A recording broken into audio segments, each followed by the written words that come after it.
എല്ലാവർക്കും നമസ്തേ. ഞാൻ Sreerekha, രേഖാമനൻ hair care ചാനലിലേക്ക് സ്വാഗതം. അപ്പോൾ ഇന്നിപ്പോൾ ഞാൻ ഉദ്ദേശിക്കുന്നത് കുറച്ച് ആൾക്കാർക്ക് കുറച്ച് സംശയങ്ങളൊക്കെയാണ്.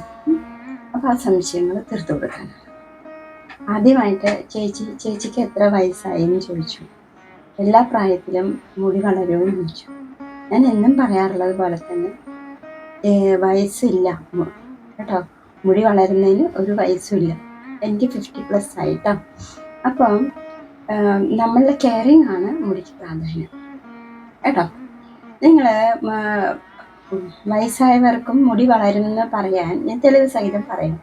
ഇപ്പോൾ നിങ്ങൾ ശ്രദ്ധിച്ചാൽ കുഞ്ഞു കുഞ്ഞു മുടി കണ്ടോ, കുഞ്ഞു കുഞ്ഞു മുടി ശ്രദ്ധിച്ചാൽ കാണാം. കണ്ടോ ഈ മുടികൾ, ചെറിയ ചെറിയ മുടി ഉണ്ട്, ബേബി ഹെയർ എന്ന് പറയും. കുഞ്ഞു കുഞ്ഞ്, അതിപ്പോൾ നമുക്ക് കാണാൻ പറ്റില്ല.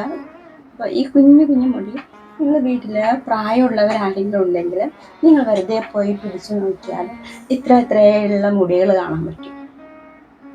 അപ്പോൾ അതിൻ്റെ അർത്ഥം എന്താണ്? ആ പ്രായത്തിലും മുടി വളരുന്നതാണ് കേട്ടോ. അതുകൊണ്ട് 100% ഉറപ്പാണ്, മുടി വളർന്നുകൊണ്ടേയിരിക്കും കേട്ടോ. മുടിക്ക് ഒരു ഏജും ഇല്ല കേട്ടോ.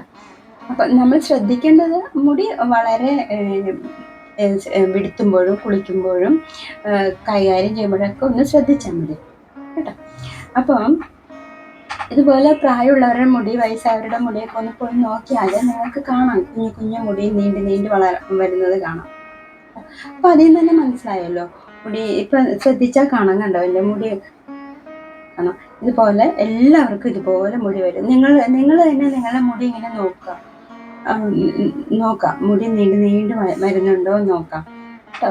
അപ്പോൾ ഏത് പ്രായക്കാർക്കും എങ്ങനെ വേണമെങ്കിലും മുടി വരാം. പിന്നെ ഒരു ദിവസം ഒരു ശരാശരി ഒരു 100 മുടി വരെ പോവാമെന്നാണ് പറയുന്നത്. അതുകൊണ്ട് നമ്മൾ വിഷമിക്കണ്ട. അല്ലാതെയുള്ള വിഷമം എന്ന് പറയുന്നത് മുടി പൊട്ടിക്കാളെ, നമ്മുടെ അശ്രദ്ധ മൂലം പോകുന്ന മുടി ഉണ്ടല്ലോ, അതുപോലെ വിടുത്തുമ്പോൾ ചിപ്പ് ഉപയോഗിച്ച് ഇങ്ങനെ ഞാൻ അന്ന് പറഞ്ഞ പോലെ അങ്ങനെയൊക്കെ പൊട്ടിപ്പോകുമ്പോഴാണ് നമുക്ക് വിഷമിക്കേണ്ട ആവശ്യമുള്ളൂ കേട്ടോ. അല്ലാതെ 100 മുടി വരെയും പോവാം, അതിൻ്റെ ഇരട്ടി വരും കേട്ടോ. അപ്പോൾ നമ്മൾ അതിനായിട്ട് ശ്രദ്ധിക്കേണ്ടത് എന്താണ്?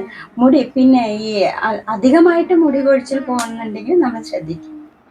അതുപോലെ ചില ശരീരത്തിൽ ചൂട് കൂടുമ്പോൾ മുടി ഒരുപാട് പോകും. പിന്നെ വേറെ ഏതെങ്കിലും തരത്തിലുള്ള അസുഖം, തൈറോയിഡ് ഉണ്ടെങ്കിൽ മുടി കൊഴിച്ചിൽ ഉണ്ടാവും കേട്ടോ. തൈറോയിഡിൻ്റെ അസുഖമുള്ളവർ അതിന് മരുന്ന് കഴിക്കാം കേട്ടോ. അതുപോലെ പൈൽസ് ഉള്ളവർ, പൈൽസ് പുറമേ കാണണമെന്നില്ല, ശരീരത്തിൻ്റെ ഉള്ളിലുണ്ടാവും പൈൽസ്. അപ്പോൾ പുറമേ കാണാതെ വരുമ്പോൾ നമ്മൾ വിചാരിക്കും നമുക്ക് പൈൽസ് ഒന്നും ഇല്ലാന്ന് വിചാരിക്കും, പക്ഷേ ഉള്ളിലും പൈൽസ് ഉണ്ടാവും. അപ്പോൾ അതിന് മരുന്ന് കഴിക്കാം. പിന്നെ ചെറിയ കുട്ടികൾക്കാണെങ്കിൽ വെള്ളപ്പോക്ക് എന്ന് പറയും, അസ്ഥി ഉരുക്ക് എന്ന് പറയും. അപ്പോൾ അതിനെന്താ ചെയ്യേണ്ടത്? ധാരാളം വെള്ളം കുടിക്കുക, തണുത്ത ആഹാരങ്ങൾ കഴിക്കുക. ഇതെല്ലാം അതിന് പ്രതിവിധി കേട്ടോ. പിന്നെ ചന്ദ്രപ്രഭ ഗുളിക നല്ലതാണ് കേട്ടോ എല്ലാത്തിനും. പിന്നെ അതുപോലെ മൂത്രത്തിൽ പഴുപ്പ് വരാം, യൂറിനറി ഇൻഫെക്ഷൻ എന്ന് പറയും. അപ്പോൾ അതെന്താ? ചൂടുള്ള ഭക്ഷണങ്ങൾ, ഇപ്പോൾ നമ്മുടെ ഉദാഹരണത്തിന് ചിക്കൻ, അതുപോലെ മുട്ട, കോഴിമുട്ട, ഇതൊക്കെ നമുക്ക് ശരീരത്തിൽ ചൂടുണ്ടാക്കുന്ന വസ്തുക്കളാണ്, ആഹാര സാധനങ്ങളാണ്. നമ്മൾ കൂടുതലും വെജിറ്റബിൾസ് കിട്ടാൻ ഉണ്ടെങ്കിൽ കൂടുതലും വെജിറ്റബിൾസ് നമ്മൾ കഴിക്കാം കേട്ടോ. അപ്പോൾ ചൂട് നമ്മൾ മാക്സിമം ശരീരത്തിലെ ചൂട് കുറയ്ക്കാൻ നോക്കാം. അതിനാണ് ധാരാളം വെള്ളം കുടിക്കുക, പകൽ സമയം വെള്ളം കുടിച്ചിട്ട് യൂറിൻ പാസ് ചെയ്യാം കേട്ടോ. അപ്പോഴാണ് നമ്മളുടെ ശരീരത്തിനുള്ളിലുള്ള അഴുക്കുകളെല്ലാം പോകുന്നത്. നമ്മൾ വെള്ളം കുടിക്കുക, യൂറിൻ പാസ് ചെയ്യുക. വെള്ളം കുടിക്കാൻ മാത്രം പോരാട്ടോ, ഈ അഴുക്ക് പോകുന്നുണ്ടെങ്കിൽ നമ്മൾ യൂറിൻ പാസ് ചെയ്യണം വെള്ളം കുടിച്ചിട്ട്. അപ്പോൾ അങ്ങനെയൊക്കെ ചെയ്യുമ്പോൾ നമ്മൾ മാക്സിമം ഉള്ളിൽ തണുപ്പിക്കാൻ വേണ്ടിയിട്ടാണ് ശ്രദ്ധിക്കേണ്ടത് കേട്ടോ. അങ്ങനെയുള്ള കാര്യങ്ങൾക്കാണ്. അപ്പം നമ്മൾ ശരിക്കും നമ്മൾ മുടി കൊഴിയണമെന്ന് പറയുമ്പോൾ അതിൻ്റെ കറക്റ്റ് റീസൺ നമ്മൾ കണ്ടുപിടിക്കണം. എന്തുകൊണ്ടാണ് മുടി കൊഴിഞ്ഞു പോകുന്നത്? പല റീസൺ ഉണ്ട്, ഞാൻ പറഞ്ഞ പോലെ പല അസുഖങ്ങളുണ്ട്. അപ്പോൾ ഈ യൂറിനറി ഇൻഫെക്ഷൻ അങ്ങനെയൊക്കെ ഉണ്ടെങ്കിൽ ചന്ദ്രപ്രഭ ഗുളിക ഓരോന്ന് വീതം 2 നേരം കഴിക്കണം, നല്ലതാണ് കേട്ടോ. അതൊരു ജനറൽ മെഡിസിൻ പോലെ കഴിക്കാം, യാതൊരു കുഴപ്പമുണ്ടാവില്ല കേട്ടോ. അത് ആയുർവേദ ഷോപ്പുകളിലൊക്കെ കിട്ടും ചന്ദ്രപ്രഭ ഗുളിക, അത് കഴിക്കാം. അപ്പോൾ അങ്ങനെ നമ്മൾ കഫം വരുമ്പോൾ കൂടുമ്പോൾ ഒക്കെ മുടി കൊഴിച്ചിൽ വരും. അപ്പോൾ നമ്മൾ എന്താ ചെയ്യുക? അതിനുള്ള ആഹാരക്രമം അത് തിട്ടപ്പെടും കേട്ടോ. നമ്മൾ ഒരു ദഹനം എന്ന് പറയുന്നത് 3 മണിക്കൂറാണ്. അപ്പോൾ നമ്മളൊരു ഭക്ഷണം കഴിച്ച് 3 മണിക്കൂർ കഴിഞ്ഞിട്ട് അടുത്ത ഭക്ഷണം കഴിക്കാൻ പാടുള്ളൂ. അങ്ങനെയുണ്ട് കേട്ടോ. അല്ലെങ്കിൽ ലിവറിനെ സംബന്ധിച്ചിട്ട് ഈ അഗ്നി എന്ന് പറയും, പഞ്ചഭൂതങ്ങളിൽ അഗ്നിയാണ് നമ്മുടെ ശരീരത്തിലുണ്ട്, എല്ലാം ഉണ്ട്. അതിൽ ഈ അഗ്നിയാണ് ദഹിപ്പിക്കുക എന്ന് പറയുന്നത് ഭക്ഷണത്തെ. അപ്പോൾ അത് ചിലവരിൽ കുറവായിരിക്കും. അപ്പോൾ എന്താ ചെയ്യുക, നമ്മൾ ഭക്ഷണം കഴിച്ച ഉടനെ തന്നെ വെള്ളം കുടിക്കരുത് കേട്ടോ. അതിനെ ദഹിക്കാനുള്ള ആ അഗ്നിയെ ഇത് ദഹിപ്പിക്കാനുള്ള സമയം കൊടുക്കാം കേട്ടോ. അപ്പോൾ അതാണ് നമ്മൾ പറയുന്നത്, വെള്ളം ധാരാളം കുടിക്കാം, പക്ഷേ ഭക്ഷണം കഴിച്ച ഉടനെ കുടിക്കാൻ പാടില്ല കേട്ടോ. അപ്പോൾ അങ്ങനെയുള്ള കാര്യങ്ങളൊക്കെ ശ്രദ്ധിക്കുക. അപ്പം ഇതെല്ലാം ശ്രദ്ധിക്കുമ്പോഴത്തേക്കും നമുക്ക് മുടിയുടെ കുറേ നമുക്ക് മാറ്റാൻ പറ്റും പ്രശ്നങ്ങൾ കേട്ടോ. ഇതൊന്നും നമ്മൾ അറിയാതെ പോകുന്നുണ്ട്. കുട്ടികളിപ്പോൾ മെൻസസ് പീരീഡിൽ വരുമ്പോൾ ചൂട് കൂടും, മുടി കൊഴിയും. അപ്പോൾ ശരിക്കും ഈ മെൻസസ് പീരീഡിൽ നമുക്ക് കൈ കാല് വേദന, വയറുവേദന എല്ലാം ഉണ്ടാകും. ഇത് എന്താണെന്ന് വെച്ചാൽ ആ സമയത്താണ് നമ്മളുടെ ശരീരത്തിലുള്ള, ലേഡീസിനെ സംബന്ധിച്ച് നമ്മുടെ ശരീരത്തിലുള്ള അയൺ കാൽസ്യവും കുറയുന്ന സമയമാണിത്. ഇത് നമ്മുടെ ശരീരത്തിൽ നിന്നും അയണും കാൽസ്യം കുറയുമ്പോൾ നമുക്ക് ക്ഷീണം വരും. അങ്ങനെയാണ് നമുക്ക് കൈകാല് വേദന ഉണ്ടാവും അല്ലേ. മെൻസസ് ആയ കുട്ടികൾക്ക്, പീരീഡ്സ് ആയ കുട്ടികൾക്കൊക്കെ കൈകാല് വേദന തുടങ്ങുന്നതിന് 2 ദിവസം മുമ്പേ ചിലവർക്ക് തുടങ്ങും. അപ്പോൾ അതിന് നമ്മൾ ചെയ്യേണ്ടത് ആയുർവേദം അയണും കാൽസ്യം കൂടിയ ടോണിക്, ആ ടോണിക് മേടിച്ച് കഴിച്ചാൽ മാറും കേട്ടോ. ഇത് പീരീഡ് ആവുന്നതിന് 4 ദിവസം മുമ്പ് തന്നെ നമ്മളിത് കഴിക്കാം. എന്നിട്ട് ആ 1 മാസം ആ ടോണിക് കഴിച്ചുകൊണ്ടിരിക്കും കേട്ടോ. അപ്പോൾ അങ്ങനെയാകുമ്പോൾ നമ്മുടെ കാൽസ്യം അയണും നഷ്ടപ്പെടാതെ നമുക്ക് ശ്രദ്ധിക്കാൻ പറ്റും. അപ്പോൾ നെക്സ്റ്റ് പീരീഡ് വരുമ്പോഴത്തേക്കും നമുക്ക് വേദന ഉണ്ടാവില്ല കേട്ടോ. അപ്പോൾ അങ്ങനെയാകുമ്പോൾ കണ്ടിന്യൂസ് ആയിട്ട് കഴിച്ചുകൊണ്ടിരിക്കാം. ഇനി അയൺ കാൽസ്യം കുറവാണെങ്കിൽ കണ്ടിന്യൂസ് ആയിട്ട് കഴിക്കാം കേട്ടോ. പിന്നെ ഇതൊക്കെയാണ് നമ്മൾ ശ്രദ്ധിക്കേണ്ടത്. പിന്നെയുള്ള സംശയം, മുടി ദിവസവും കഴുകാമോ എന്നാണ് സംശയമുണ്ട്. മുടി ദിവസം കഴുകാം കേട്ടോ. 365 ദിവസവും മുടി കഴുകാം, ഒരു പ്രശ്നമില്ല കേട്ടോ. ഞാൻ തന്നെ ചില സമയങ്ങളിൽ രാവിലെയും അതുപോലെ ഈവനിങ്ങും കഴുകേണ്ട ആവശ്യങ്ങൾ വരുന്നുണ്ട്. അതായത് അമ്പലത്തിൽ കുടുംബക്ഷേത്രമുണ്ട് തൊട്ടടുത്ത്, അപ്പോൾ വിളക്ക് കൊളുത്താൻ പോകണം. അങ്ങനെ പോകുമ്പോൾ വീട്ടിലാരെങ്കിലും പല വാലായ്മ ഉണ്ടെങ്കിൽ നമ്മൾ കുളിച്ച് ഈറിനോടുകൂടി പോയിട്ടാണ് വിളക്ക് വയ്ക്കുന്നത്.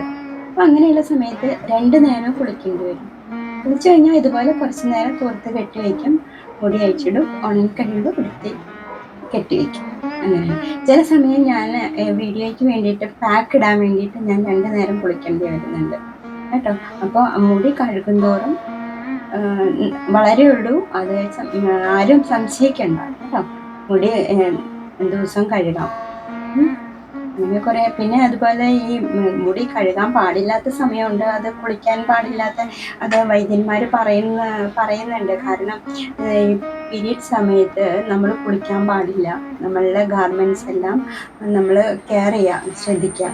അങ്ങനെയാണ്. കാരണം ഈ ഫ്ലോ വരുന്ന സമയത്ത് കുളിക്കുമ്പോൾ അത് ഫ്ലോട്ടിങ് ആയി പോകുമെന്നാണ് പറയുന്നത്. അപ്പോൾ അതാണ് നമ്മൾ പണ്ടുള്ള കാരണവന്മാരൊക്കെ പറഞ്ഞു കേട്ടിട്ടില്ലേ, 4 ഇന്ന് കുളിച്ചു, ഞാൻ 4 കുളിച്ചു, 4-ാം ദിവസം കുളിക്കാമെന്ന് പറഞ്ഞാൽ അതാണ് അർത്ഥം കേട്ടോ. അപ്പോൾ ഈ ഫ്ലോ കുറവ് അങ്ങനെ ക്ലോട്ട് ചെയ്തതാണ് നമുക്ക് പല ഫൈബ്രോയിഡ് സിസ്റ്റം ഉണ്ടാകുന്നത് കേട്ടോ. അപ്പോൾ അങ്ങനെ ആ കാരണം കൊണ്ടാണ് കുളിക്കേണ്ട, അങ്ങനെയുള്ള പ്രശ്നങ്ങൾക്ക് കുളിക്കേണ്ടത്. അല്ലെങ്കിൽ നമുക്ക് ഡെയിലി തല കഴുകാം കേട്ടോ. പിന്നെ വേറെ സംശയം എന്താ ഉള്ളത്, പലതരം എണ്ണകൾ തേച്ചാൽ കുഴപ്പമുണ്ടോ? പലതരം എണ്ണ ആർക്കും ഉപയോഗിക്കാം, പക്ഷേ കുട്ടിക്കാലം മുതലാണെങ്കിൽ നമുക്ക് ഏത് എണ്ണയും തേച്ച് ശീലിക്കാം. പ്രായം ചെന്നിട്ടാണെങ്കിൽ എണ്ണ പരീക്ഷിക്കാം നമുക്ക്. ഇപ്പം നമ്മളിപ്പോൾ ഒരു പുതിയ എണ്ണ നമ്മൾ തേക്കാൻ തീരുമാനിച്ചിട്ടുണ്ടെങ്കിൽ നമ്മൾ എന്താ ചെയ്യേണ്ടതെന്ന് അറിയോ, ആദ്യം തന്നെ ഒരുപാട് എണ്ണ നെറുകയിൽ തേച്ച് പിടിപ്പിക്കരുത്. അതിന് പകരം നമ്മൾ 3-4 തുള്ളി എടുക്കാം, എന്നിട്ട് അത് തലോട്ടിയിൽ, നെറുകിൽ വയ്ക്കാതെ ആദ്യം തലോട്ടിലൊക്കെ തേച്ച് പതുക്കെ പിടിപ്പിക്കാം. അത് കഴിഞ്ഞ് കുറേശ്ശെ കൂട്ടിക്കൊണ്ടിരിക്കാം. അങ്ങനെയാകുമ്പോൾ നമുക്ക് എല്ലാ എണ്ണയും നമുക്ക് പറ്റും കേട്ടോ. ഇപ്പോൾ എനിക്ക് മോനാണുള്ളത്, മോന് കുട്ടിക്കാലം മുതലേ എണ്ണകൾ മാറ്റി തേക്കും, അതുപോലെ പാക്ക് ഇട്ട് കൊടുക്കും. അപ്പോൾ അവന് എത്ര നേരം പാക്ക് വെച്ചാലും ഏത് എണ്ണ മാറി തേച്ചാലും അവന് യാതൊരു പ്രശ്നമില്ല. അപ്പോൾ നമ്മൾ കുട്ടികളെ കുട്ടിക്കാലം മുതലേ എണ്ണകൾ മാറ്റി തേക്കാം കേട്ടോ. എണ്ണകൾ മാറ്റി തേച്ചുകൊണ്ട് മുടി കൊഴിച്ചിലൊന്നും ഉണ്ടാവില്ല. അത് ചിലവർക്ക് അങ്ങനെ ഒരു തെറ്റിദ്ധാരണയുണ്ട് കേട്ടോ. അങ്ങനെ ചെയ്യുക, കുട്ടികളെ പാക്ക് ചെയ്ത് കൊടുക്കുക കുട്ടികൾക്ക് മുടിക്ക്. അപ്പോൾ അങ്ങനെയുള്ള സമയത്ത് ഏത് പാക്ക് എപ്പോൾ തേച്ചാലും കുഴപ്പമില്ല. ഞാൻ ഇതിന് മുമ്പുള്ള വീഡിയോയിൽ പറഞ്ഞിട്ടുണ്ട് കേട്ടോ. അപ്പോൾ അങ്ങനെ വ്യത്യസ്തമായ എണ്ണ ഞാൻ 8ാം ക്ലാസ് പഠിക്കുന്ന സമയത്ത് ഇതുപോലെ ഞാൻ പല എണ്ണകൾ തേക്കുന്ന ആളാണ്. കുട്ടിക്കാലം മുതലേ തേക്കും. വീട്ടിലാകുമ്പോൾ അമ്മൂമ്മ വന്ന് വീട്ടിൽ നിൽക്കുമ്പോൾ പല എണ്ണ, ചെമ്പരത്തിയുടെ എണ്ണ തേക്കും, പിന്നെ ഭൃങ്ങാതി തേക്കും, എള്ളെണ്ണ തേക്കും, പിന്നെ കരിവേപ്പുണ്ടല്ലോ, കരിവേപ്പിൻ്റെ ഇല തണലത്ത് വെച്ച് ഉണക്കും. ഉണക്കിയിട്ട് പൊടിച്ച് അത് വെളിച്ചെണ്ണയിലിട്ട് തേക്കാറുണ്ട്. പച്ചനെല്ലിക്ക വെളിച്ചെണ്ണയിലിട്ട് വെച്ച് ഭരണിയിൽ കെട്ടി വെച്ച് അത് തേക്കാറുണ്ട്.